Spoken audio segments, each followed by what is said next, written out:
Today, I will dismantle, point by point, the phrase that set Barcelonismo ablaze: Barça wanted to sell Fermín.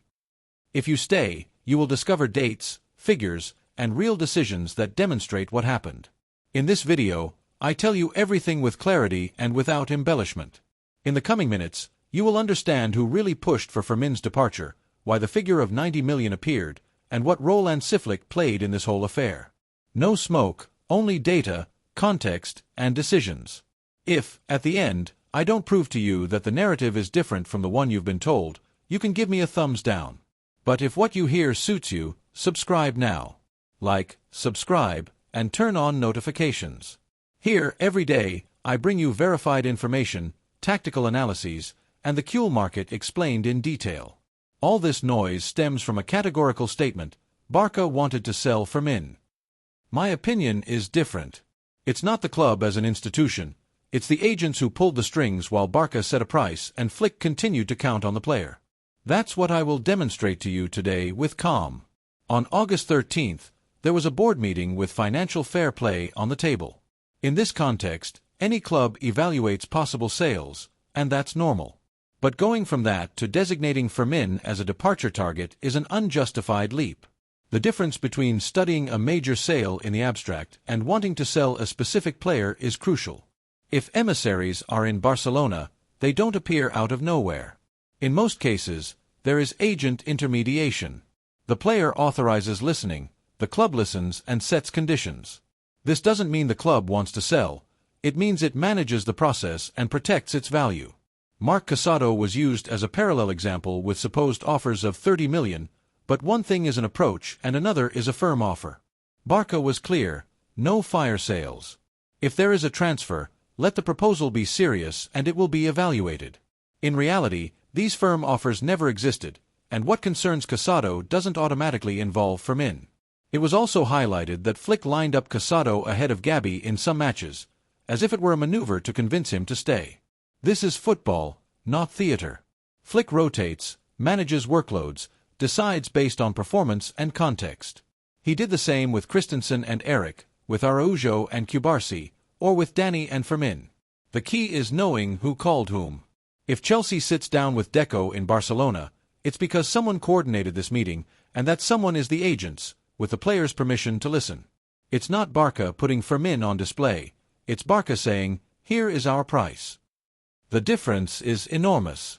The one who sets the price protects themselves. The one who puts the player up for sale gives him away. And that's where the famous figure of 90 million comes in. This valuation exists because selling a club-trained player at a low price is unpopular and harms the club's image. The message was clear: Fermín is worth that. If a club comes seriously with that amount, we'll talk. Otherwise, the player stays.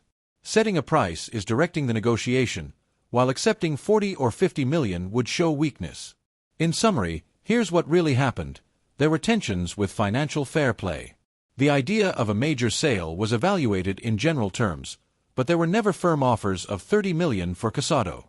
For Fermín, there were external approaches. Barça locked in its price.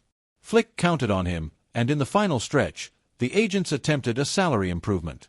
The club's response was clear: you were recently renewed, patience, humility, and work. Managing interest does not mean wanting to sell. Flick, for his part, seeks an intense Barça, with verticality when necessary and control when needed. For this, he needs dynamism in midfield, players who interpret spaces, arrive in the box, and compete with character. Fermín fits perfectly as a midfielder with box arrival, pressure after losing the ball, and impactful minutes. At Barça, there are very few undisputed starters, but many useful players of great value, and Fermín is one of them. The narrative that the club wanted to sell him creates wear and tear on three fronts. In the dressing room, because it makes club-trained players doubt. In the market, because it smells of urgency and weakens the negotiating position. And among the fans, because it erodes confidence. On the other hand, communicating that we only sell if the offer is irresistible and with the player's consent protects the brand and the project. What I'm telling you today is based on 4 pillars: the date of the meeting and the context, the agent-facilitated meetings, the clear and public evaluation of the player's value, and Flick's real sporting use of him.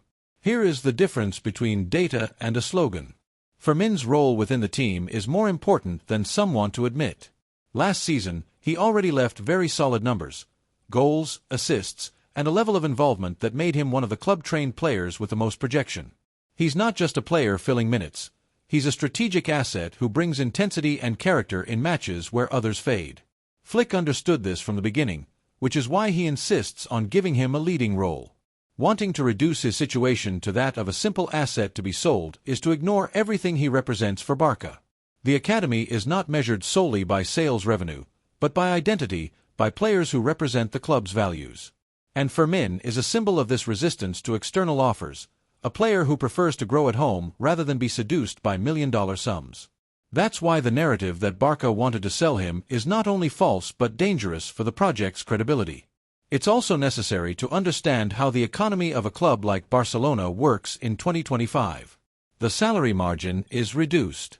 The league tightens with financial fair play control, and every move must be calculated to the millimeter. This leads to considering scenarios of major sales. Because it's logical, any responsible management explores all options. But exploring scenarios does not mean designating a specific player. It's like if a family reviewed their accounts and thought about selling the car, but that doesn't mean they will put it up for sale tomorrow on Guayapop. Agents, on the other hand, have a different role. They thrive by moving players, opening doors, sounding out clubs, and putting their clients in the shop window. It's not strange for them to bring proposals, even if the player in question hasn't explicitly asked to leave. Fermín's case is no different. The agents looked for alternatives, sounded out Chelsea, spoke with Deco, but always within the same framework. Barça wasn't putting him up for sale. They valued him at 90 million. And this figure was almost a containment wall. The number isn't arbitrary. Setting a high price is a protective strategy. In the market, perceived value is just as important as real value. If you say a player is worth 40 million, you automatically weaken your position. On the other hand, if you set it at 90, you convey that there's no rush, that he's a fundamental player, and he'll only leave if someone truly believes in his talent. That changes the conversation. Chelsea could make inquiries, but they never presented a firm offer at that level, which is why the matter didn't go beyond rumors. What's curious is how the narrative is manipulated when discussing these topics. Saying that Barça wanted to sell is a catchy headline. It generates clicks, sparks controversy, and attracts interactions, but it's an incomplete story. The reality is more nuanced. There was financial pressure, yes. There were agents moving pieces, yes. But the board and Flick didn't want to lose Fermín unless an irresistible offer arrived. This difference between rumor and decision is what sometimes gets lost in the media noise. And this is where the role of the supporters becomes central. Cules need certainty. They need to trust that the club has a clear plan. Seeing homegrown players like Fermín consolidate sends a message of stability. When rumors of forced sales leak, confidence cracks. That's why it's so important to tell the full story, not just the catchy headline, because every word impacts the morale in the stands, the confidence of the youth academy players, and Barça's international reputation as a club that develops talent. If we analyze Barcelona's current squad in detail, Fermín López's role becomes even clearer. The midfield is one of the most talented but also the most physically and tactically demanding areas. There, very different profiles coexist, fulfilling complementary functions. PEDRI is the creative brain, the one who sets the tempo, filters passes, and organizes attacks. GAVI brings energy, constant pressure, and that grit that lifts the team in tough moments. Frenkie de Jong handles the conduction, control in transitions, and breaking rival lines with his stride. Gundogan, for his part, embodies experience, someone capable of appearing in the box and bringing tactical intelligence to big games. Among them is Fermín, a player not confined to a single role but combining the virtues of several. He has the box arrival that PEDRI lacks, Gavi's intensity but with better finishing ability, de Jong's mobility, though with less composure, and the freshness that Gundogan can no longer guarantee with the same consistency. His hybrid profile makes him a strategic resource for Flick, a footballer capable of changing the course of a game with a run, pressure, or a shot from the second line. Comparing Fermín to the others doesn't mean taking value away from them. It means understanding why Flick considers him a key piece. PEDRI and GAVI are irreplaceable in creation, but their physical fragility forces them to rest. De Jong is untouchable in build-up, but he sometimes lacks aggression and offensive drive. Gundogan can decide games with his experience, but at 34, he can't handle 60 high-intensity matches. Fermín, on the other hand, is at the perfect age to bring energy and dynamism, becoming that relay who keeps the team at a high competitive level when others need rotation. This is where an often overlooked aspect comes into play: workload management. A Barça season isn't 30 games, it's over 60, counting La Liga, the Champions League, the Copa del Rey, and the always grueling Supercopa. Expecting the same three midfielders to play every minute is unsustainable. Flick needs to rotate, and that's where Fermín goes from being a mere substitute to a protagonist. He's the player who allows the coach to make strategic rests without the team losing intensity, and in terms of planning, that's invaluable. Additionally, his physical and mental profile aligns with the philosophy Flick wants to instill. The German coach doesn't envision a slow or predictable Barça.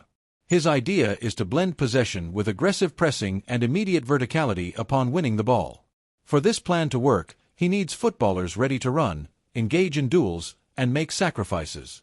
Fermín meets all these conditions. He recovers in the opponent's half, bites in pressure, doesn't hide in tough moments, and, above all, he's hungry. This hunger to prove he belongs at the elite level is what sets him apart. We can't forget that in recent years, Barça has struggled in matches where the opponent sits deep. The lack of central penetration and limited arrival from the second line have been felt. Fermín provides precisely that: unexpected surges, long-range shots, diagonals into the box that catch the opponent off guard. He's not a classic midfielder or an old-school number 10. He's an interior with offensive instincts who perfectly complements the playmakers.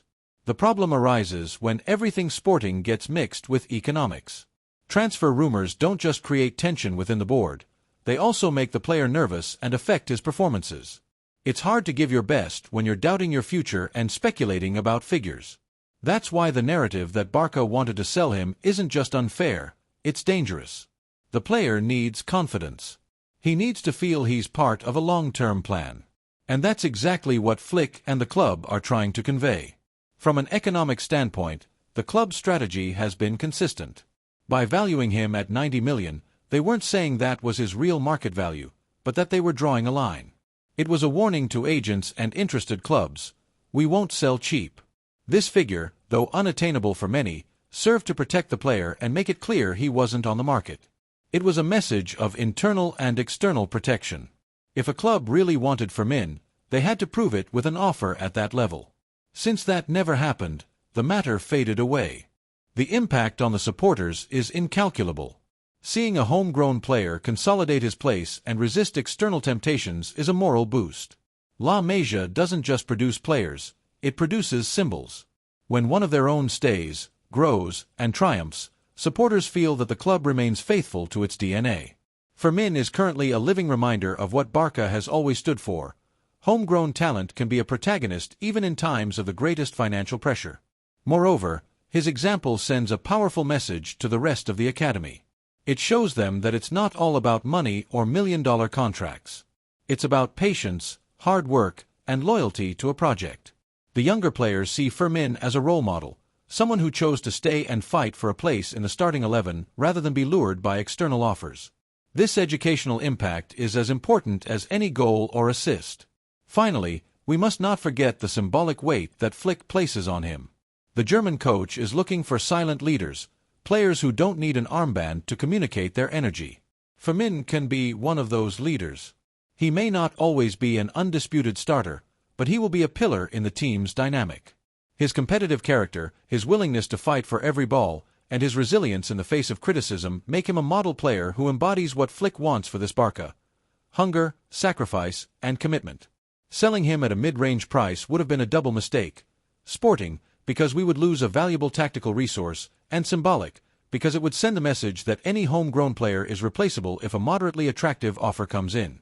Barça cannot afford that, especially at a time when supporter trust and the project's identity are at stake. When discussing Fermín's case, we cannot ignore the role of the agents. In modern football, representatives are much more than intermediaries. They are true negotiators who probe, pressure, and filter information to gain an advantage. In this case, they were the ones who brought the proposals, who brought Chelsea to the table, and who explored whether there was room for a potential departure. This doesn't mean Fermín wanted to leave, but that he opened the door to listening. And listening is not the same as wanting to go, even if many outside want to confuse the two. This is where the club acted firmly.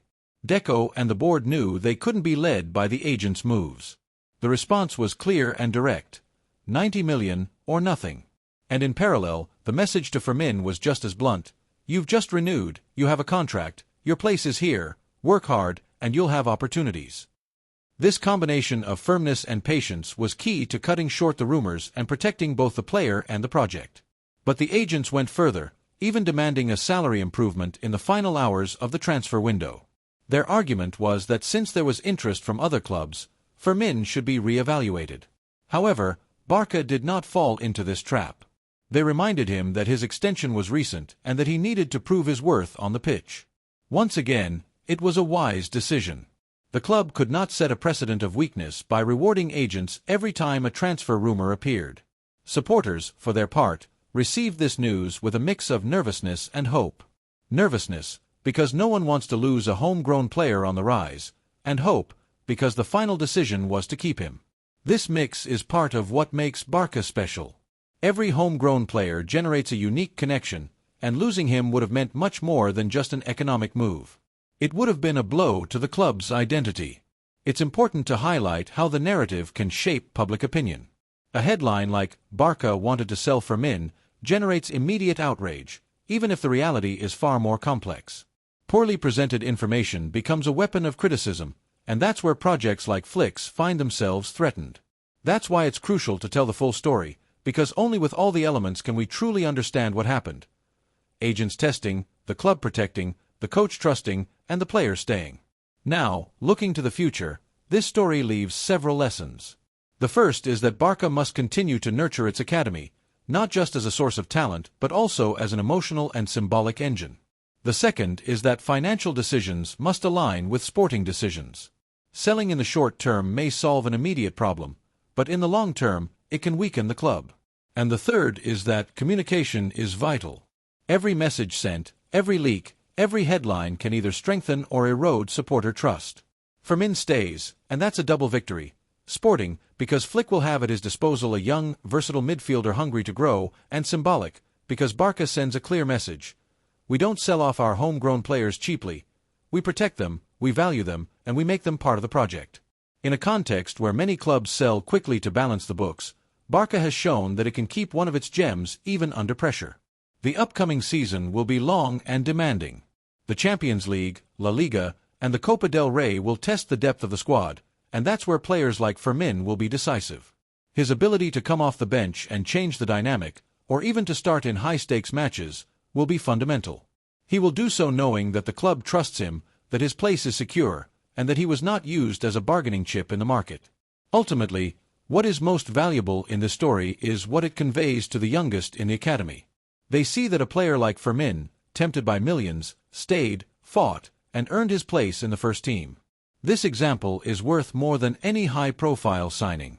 It teaches them that the path to triumph at Barça is not to give in to the first offer, but to work, wait, and seize every opportunity. That's why, Cules, the reflection I leave you with is simple. Do we prefer a club that sells quickly to balance the books, or a club that defends its academy and builds for the long term? The answer lies in every comment, in every debate, in every like, because this project is built with strategic decisions, but also with the voices of supporters who do not stay silent. So, I leave you with the final questions. Do you think the club did the right thing by rejecting the offers and keeping Fermín? Do you think his role will be even more important under Flick? Or do you believe it would have been better to make money and strengthen other positions? Leave your opinion in the comments, because this debate isn't just about one player, it's about the kind of club we want for the future. Cule family, what lies ahead is not just anything. The season that is beginning could mark a new chapter in Barca's history. With Flick at the helm, firm decisions in the boardroom, and homegrown players like Fermín proving that La Masia is still alive, the club has everything it needs to reclaim its greatness. The key is to maintain consistency, not to be swayed by rumors, and to always remember that what makes Barça strong is its identity.